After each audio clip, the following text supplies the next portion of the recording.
começando mais um programa, o programa Pronto Falei. Hoje apresentado só por mim, Celi Gazola, porque a minha amiga, a outra apresentadora, Carla de Oliveira, que fala sempre assim, pronto, falei, ela não pôde comparecer por motivo de força maior. Mas ela mandou um beijo carinhoso para todos vocês e disse que na próxima ela estará presente, se Deus quiser. E Deus quer, não é verdade? E hoje nós temos um programa completamente diferente. O programa Pronto Falei trouxe uma doutora maravilhosa que vai nos ensinar tudo sobre neuromodulação. Você sabe o que é?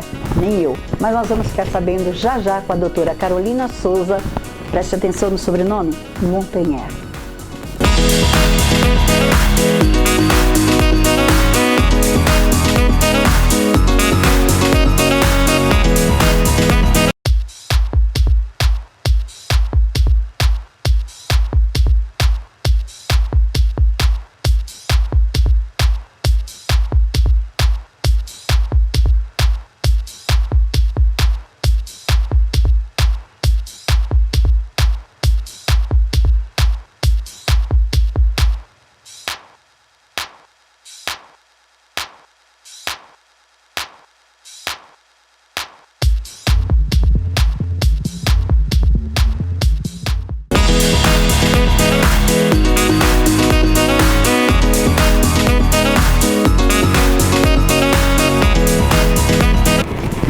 Olha, gente, o programa hoje está para lá de especial. Eu estou aqui com a doutora Carolina Souza Montanher. Doutora, tudo bem?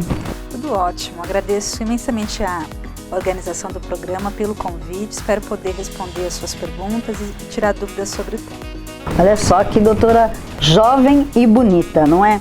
E eu gostei da sua profissão, aliás, da sua modalidade, né? Porque tem normalmente moças jovens, bonitas, ou elas fazem pediatria, ou elas fazem ginecologia, ou elas fazem dermatologia, e você fez uma clínica completamente diferente, né? Que é neuromodulação. O que vem a ser neuromodulação? Na verdade, eu me especializei e fiz doutorado em neurologia e depois fiz uma subespecialidade em neuromodulação. Neuromodulação é uma parte relativamente nova de recursos que a gente usa para modular o cérebro, certo? Então existem alguns equipamentos que podem fazer isso. Existem duas modalidades, neuromodulação invasiva, que é um ato cirúrgico, quem faz isso é o neurocirurgião. Ele pode colocar uma bomba que injeta um medicamento na medula ou no cérebro do paciente, por exemplo, pacientes com Parkinson. A gente coloca um eletrodo e você consegue modular, por exemplo, o tremor, que é um sintoma do Parkinson, ou algum movimento involuntário também, que é um sintoma do Parkinson. A doença de Parkinson é uma doença comum em pessoas mais idosas e ela causa alguns problemas de movimento. Então, os pacientes eles têm tremores, eles têm lentidão para execução dos movimentos e esse ato cirúrgico ajuda no tratamento desses sintomas. Então, a neuromodulação invasiva, ela é feita cirurgicamente e o que eu faço é neuromodulação não invasiva, que são equipamentos também que têm essa capacidade de modular a atividade cerebral. Então, o nosso cérebro, cada região do nosso cérebro, ele é responsável por uma função. Então, tem a área da fala, que nesse momento que eu estou conversando com você, está sendo mais ativada, tem a área da memória, a área dos movimentos, né? Estou mexendo as minhas mãos, essas áreas dos movimentos estão sendo ativadas. E quando a pessoa tem uma lesão, ela perde a capacidade, uma lesão no cérebro, ela perde a capacidade de autonomia, né, dessas áreas. E esses equipamentos ajudam na recuperação dessas áreas, né? Então existem equipamentos que a gente coloca várias vezes, são várias aplicações, o paciente faz algumas sessões para ajudar na recuperação frente a uma lesão. E essa neuromodulação não invasiva, como é que você trata? Exato, então a gente vai falar basicamente aqui no programa de dois equipamentos, que é a estimulação magnética transcraniana e a estimulação transcraniana por corrente contínua, são palavrões, né? Então a gente vai usar as siglas, né, que é o TMS e o TDCS. A gente vai falar um pouquinho sobre os dois tratamentos, né? O TMS é uma máquina, eu até emprestei para a produção algumas fotos do tratamento, depois acho que eles vão passar. É uma máquina que, se você posiciona nessa região do cérebro que a gente quer estimular, ela gera um campo magnético, como se fosse uma ressonância magnética. Só que é um campo magnético focal, exatamente naquela área que a gente quer estimular. Então, por exemplo, um paciente que teve um derrame, né, teve um AVC, e aí perde os movimentos, por exemplo, de metade do corpo, deixa de mexer o braço, de mexer a perna. Existem protocolos que, se nós estimularmos essa área da lesão muitas vezes, então, durante 20, 30 sessões, o paciente, juntamente com a fisioterapia, o paciente ele pode recuperar parcialmente, ou há casos até que recupera-se totalmente, esse movimento perdido pela lesão. Então, por exemplo, se a pessoa tem uma doença de Alzheimer, que ela perde a memória, e é uma doença degenerativa, né? Conforme está passando o tempo, ela vai perdendo mais a memória. A gente consegue estimular a área da memória, juntamente, por exemplo, com a neuropsicóloga, que faz um treinamento dessa área da memória, um treinamento cognitivo. Você consegue ajudar, é difícil você falar em recuperação de função, quando existem doenças degenerativas como a doença de Alzheimer, você consegue evitar que a doença seja tão agressiva, tão severa, e que a perda cognitiva seja tão grande. E em alguns casos até melhora. Então o paciente volta a melhorar algumas coisas em casos iniciais, mas casos moderados e casos graves a gente às vezes nem indica. Por exemplo, aquelas pessoas que têm a doença, essa doença que você falou, de Alzheimer, tem muitas pacientes que até brigam, né, e querem bater. Agressivo. Eu tinha uma vizinha que ela batia em todo mundo, e ninguém segurava a mulher. Quer dizer, era uma coisa assim já bastante... Exato. E tem protocolos que a gente pode fazer em áreas que inibem comportamentos agressivos também. Por exemplo, em crianças autistas, a gente usa muito o TDCS, que é a outra máquina, que ela, ao invés de gerar um campo magnético, ela gera um campo elétrico. E você consegue ajudar nessa questão comportamental, né, de crianças com autismo. Enfim, tem uma infinidade de indicações, né? São equipamentos que foram descobertos, não são de origem nacional, eles foram descobertos nos Estados Unidos, o TMS nos Estados Unidos em 85, na Universidade de Harvard. Os primeiros estudos foram feitos em pessoas com depressão, com um efeito interessante para melhora de quadro depressivo, e à medida que os anos foram passando, o número de estudos foi muito crescente, né? E a principal indicação hoje em dia é a depressão, os psiquiatras usam muito. Hoje em dia as principais mortes que existem, né, devido à depressão, né, essas pessoas que se suicidam. Exato. Então é por causa de depressão, e hoje em dia a depressão ficou sendo uma doença muito perigosa. E esse tratamento que você faz, ele ajuda na depressão e a pessoa acaba se recuperando? Exato, isso que você falou é muito importante. A depressão é a doença mais prevalente, doença psiquiátrica. A gente pode colocar dentre as doenças psiquiátricas desde toque, transtornos obsessivos de compulsão, né? Obesidade, que às vezes é um fato psiquiátrico importante, a pessoa tem um distúrbio alimentar, e enfim. Depressão é a doença neuropsiquiátrica mais prevalente em todas as faixas etárias, desde crianças até adultos jovens, até adultos mais maduros e idosos, enfim, a doença psiquiátrica mais prevalente.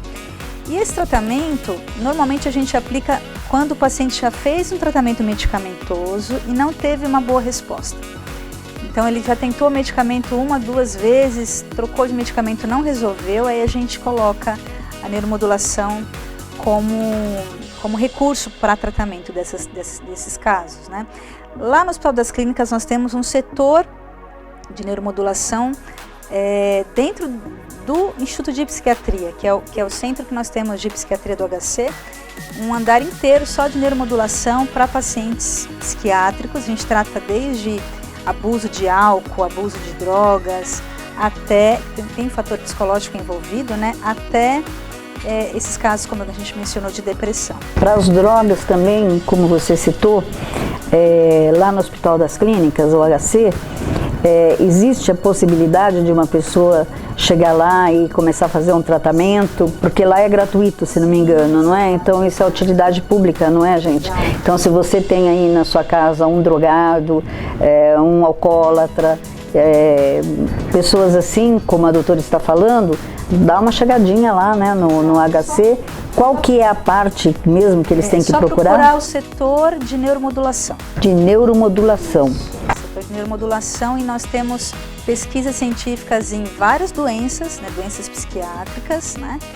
E dentro do que eu faço, por exemplo, que é reabilitação, nós também temos um setor de neuromodulação dentro do departamento de fisioterapia. O paciente ele tendo um encaminhamento do SUS para lá, o paciente faz uma triagem e aí lá são atendidos casos de neurologia, casos de pacientes, por exemplo, com AVC, como eu comentei, pacientes com doença de Parkinson, pacientes com dores crônicas, depressão, porque, como eu falei assim, nosso cérebro, cada região tem uma função. Independente de qual seja a doença, obviamente não é toda doença que a gente trata com neuromodulação, mas existem indicações muito claras, por exemplo, dor crônica. Fibromialgia. Mas nós vamos falar sobre fibromialgia daqui a pouquinho, porque agora nós vamos, faturar, e eu volto já com todos vocês e a doutora Carol.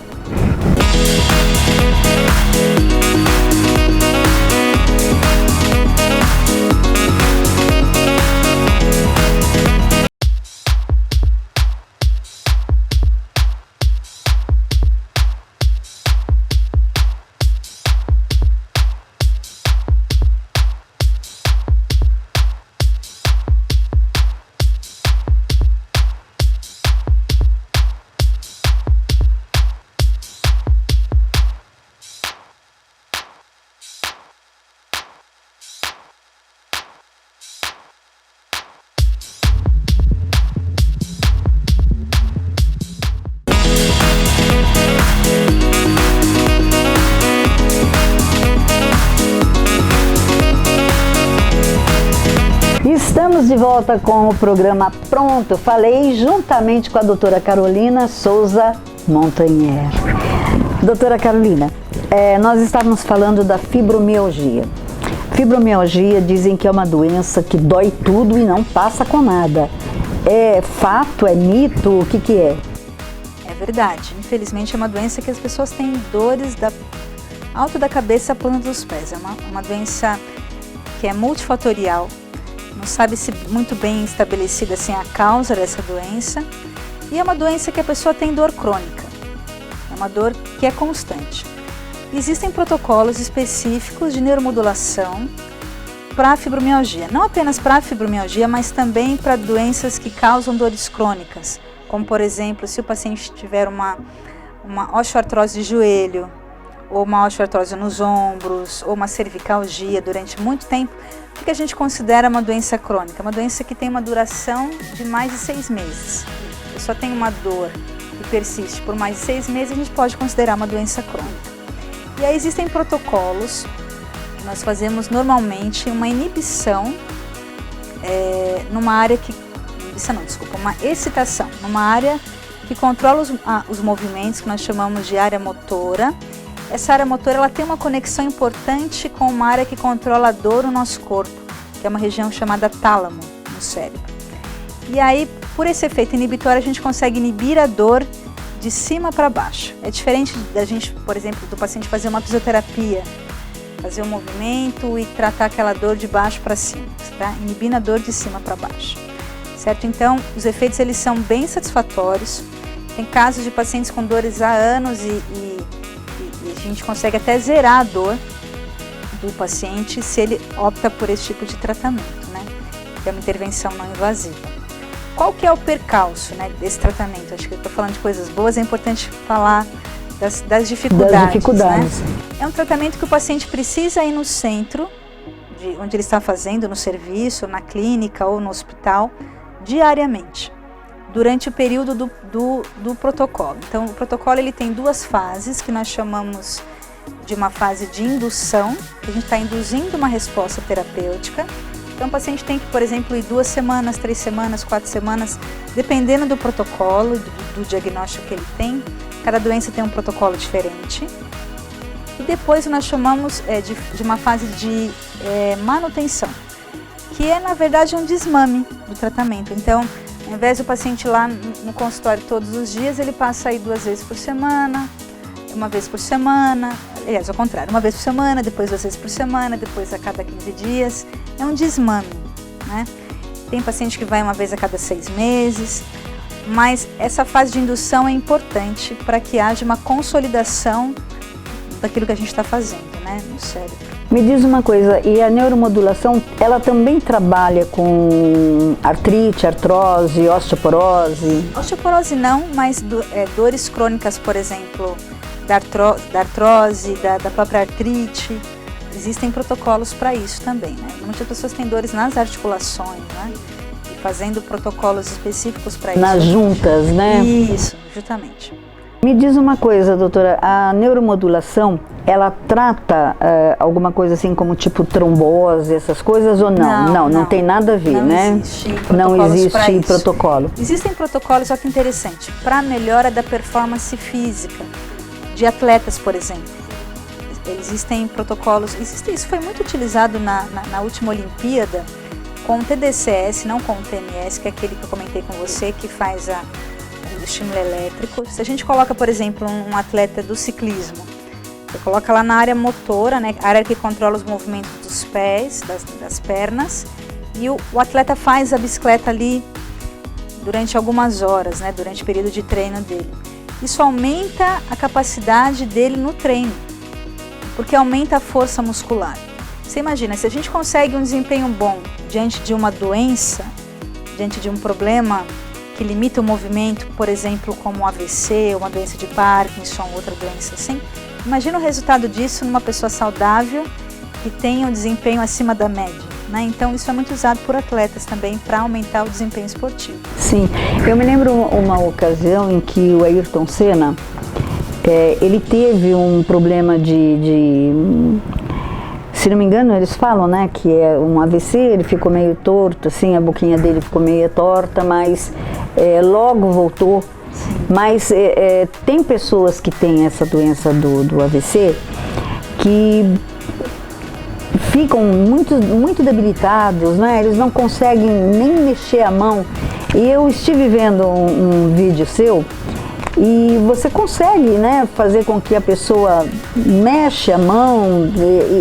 Esse tratamento é moroso? Como é que é esse tratamento? Então, na verdade, o que a gente observa é um ganho adicional do que o paciente já iria ganhar se ele fizesse uma fisioterapia.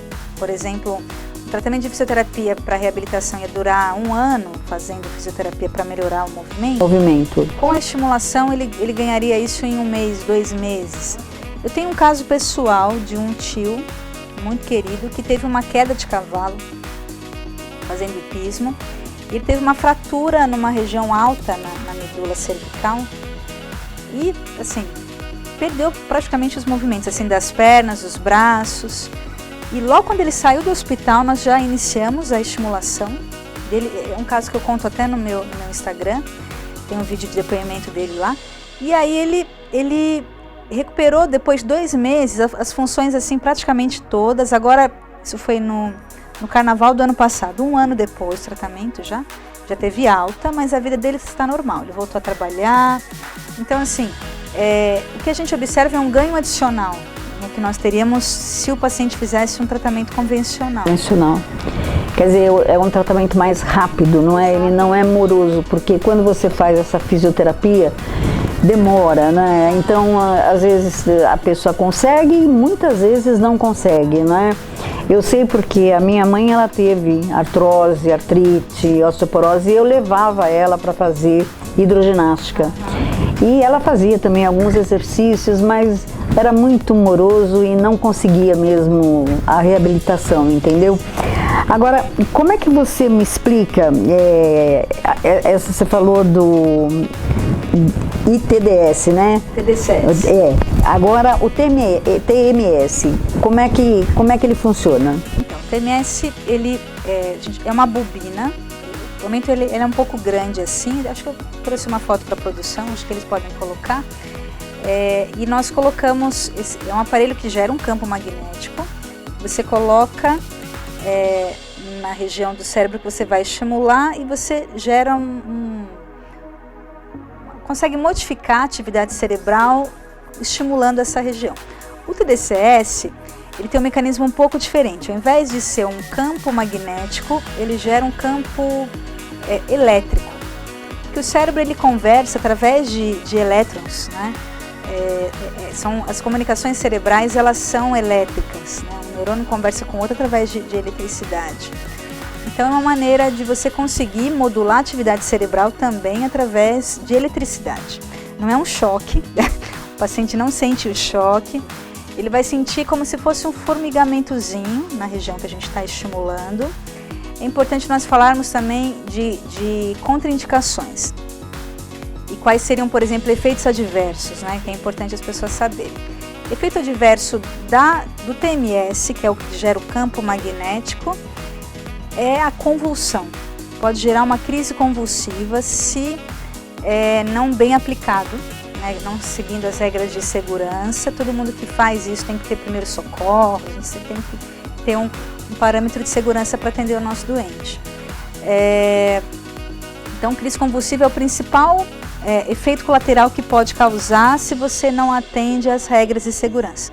Em toda a minha experiência, eu tive um caso apenas de um paciente que convulsionou. Só um minutinho, você vai contar isso já, porque nós vamos para um rápido intervalo e volto já com todos vocês. Fiquem aí, não desliguem.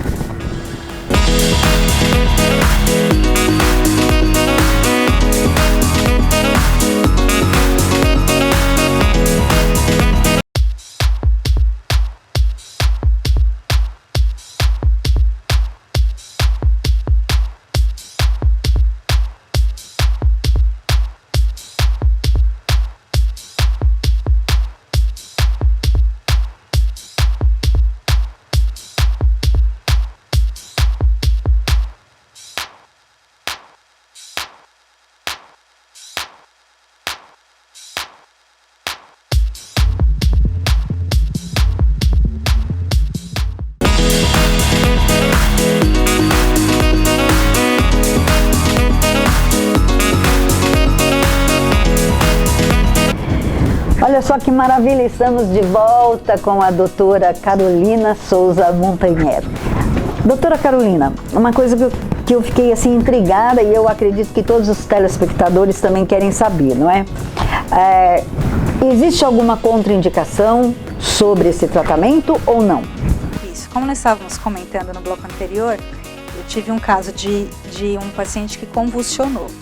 Então, se o paciente tem histórico de crise convulsiva, é uma contraindicação, porque ele pode ter novas crises convulsivas durante o procedimento.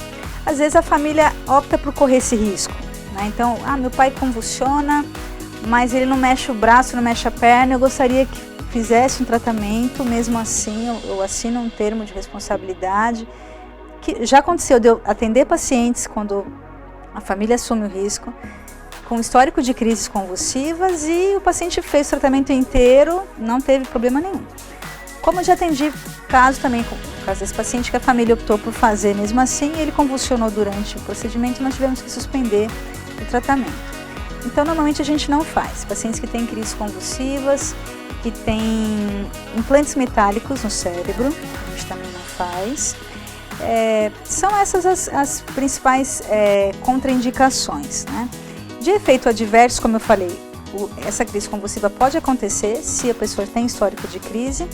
E no caso do TDCS, pode acontecer de ter queimadura, se você não molha bem a esponja, né, que a gente faz a corrente elétrica.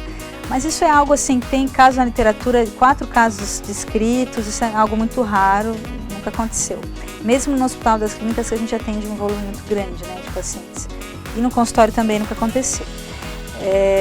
Mas acho que essas são as principais contraindicações e efeitos adversos. E me fala um pouquinho, doutora, da pessoa bipolar. Então, casos de bipolaridade também tem indicação. Normalmente isso é um campo dos psiquiatras, né? Normalmente o psiquiatra ele trata com mais propriedade casos de bipolaridade, mas existem também protocolos de neuromodulação para os pacientes que são bipolares.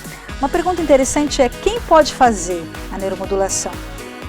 Quem pode aplicar? Não é apenas o profissional médico. O profissional médico pode aplicar, mas existe hoje em dia uma resolução que os fisioterapeutas, quando têm a formação, também podem, na área de reabilitação, e os fonoaudiólogos, para pessoas com distúrbios de fala, também podem aplicar. Eu penso que a neuromodulação é uma coisa que pode acrescentar em muitos tratamentos, de diversas áreas de atuação, como eu comentei do esporte. Por que não também os educadores físicos poderem aplicar para melhorar a performance dos seus atletas, né? Isso é muito importante.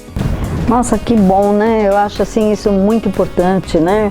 A pessoa ter esse conhecimento, porque tem muita gente que nem vai ao médico, fala, não, teve um AVC, vai ficar aí, e sabendo agora que tem essa possibilidade dessa melhora, com certeza, né? Nós temos que procurar sempre o melhor para os nossos, não é? Agora, doutora, me diz, e o custo disso? Então, infelizmente, não é um tratamento que os convênios ainda cobrem. Né? A maioria dos convênios não cobrem. Não cobrem. E acaba sendo, o paciente ele opta por fazer o tratamento particular, a gente tenta um esquema de reembolso com convênio, mas as sessões não são baratas. Em média, o tratamento custa de 10 a 15 mil reais, dependendo do número de sessões que o paciente precisa. No SUS é disponível, dentro do sistema acadêmico, como a gente comentou, se o paciente está dentro de uma linha de pesquisa, ele pode fazer os tratamentos lá, mas existe assim uma conversa com os ministérios, né, o Ministério da Saúde e os órgãos que regulamentam os procedimentos, para que isso seja um procedimento que é dentro do rol da ANS, que os pacientes possam fazer pelos convênios e possam fazer também no SUS. Qual que é a dificuldade que nós temos hoje? É que não tem aplicadores. Como é uma coisa muito nova, não é todo profissional que ainda sabe aplicar, fazer a neuromodulação. Precisa ter uma formação para isso. Eu mesma fiz a minha formação. Existem formações aqui no Brasil, né? Na USP existe uma formação, inclusive do curso da USP. Existe um curso novo que nós estamos montando agora na Unifesp, da Universidade Federal de São Paulo. Existe o curso da Unicid também, que é a Universidade Estadual, Universidade de Cidade de São Paulo. E fora daqui de São Paulo existe um curso da Universidade Federal de Pernambuco, na UFPE, que são pessoas que formam outras pessoas de neuromodulação, isso aqui no Brasil, né? Tem pessoas que vão fora do Brasil para fazer o curso.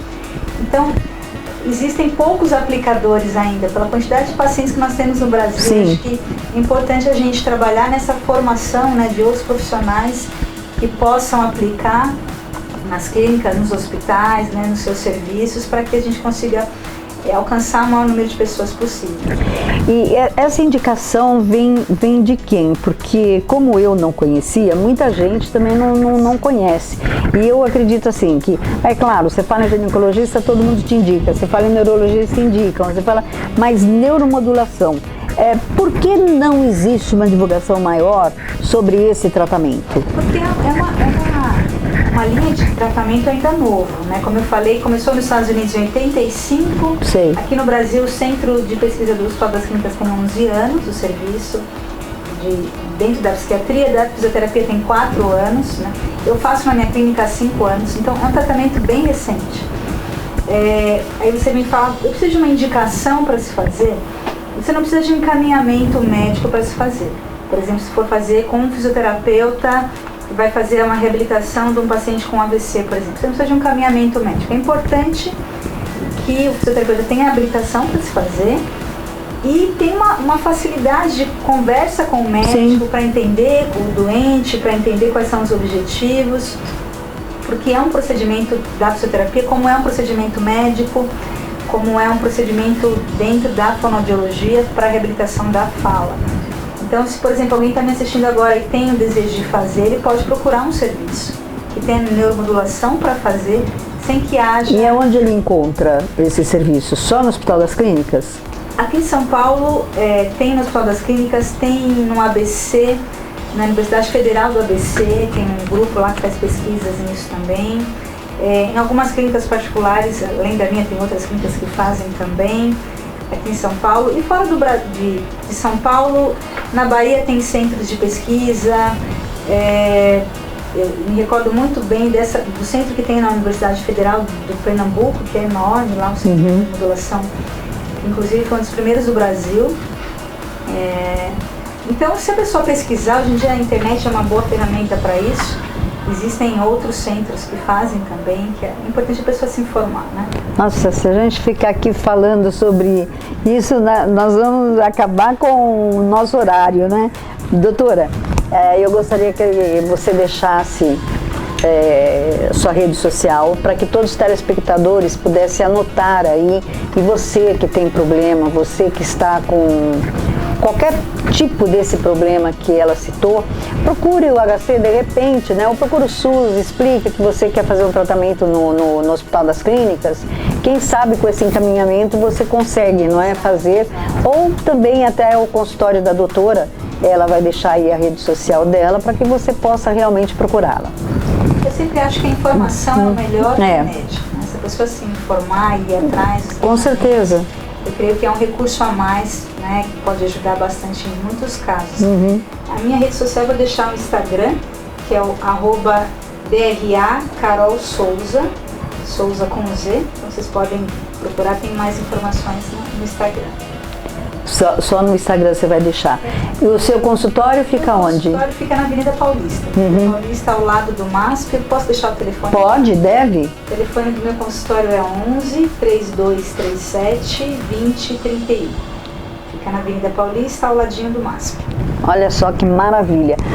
Bom, doutora, olha, gostei muito dessa entrevista, uma entrevista diferente, e gostaria de te convidar mais vezes para que nós possamos, né, continuar com essa conversa, porque num programa só não dá pra gente aprender tudo, não é? Então, com certeza, quando a Carla estiver de volta, nós vamos chamá-la novamente para que você venha dar essa explicação e ver, quem sabe, não é? Alguém já aparece com esse tipo de problema e que queira saber mais, ter mais conhecimento, pegar informações com você, tá bom, doutora?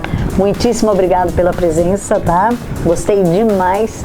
E como eu digo sempre, né, diretor, tudo que é bom dura pouco, tá vendo? Queria ficar mais um pouco, mas não dá, tá vendo? Olha o horário, não é? Então, não é, diretora? A gente podia ficar mais um pouquinho aprendendo, não é? Mas, infelizmente, acabou o nosso tempo. Nós voltamos a semana que vem, se Deus quiser, e eu tenho certeza que Ele há de querer. E você, minha amiga, você, meu amigo, curtem aí o programa, mandem os e-mails, telefone, passe o WhatsApp, e nós estamos aguardando por vocês. Até a semana que vem, se Deus quiser. Tchau!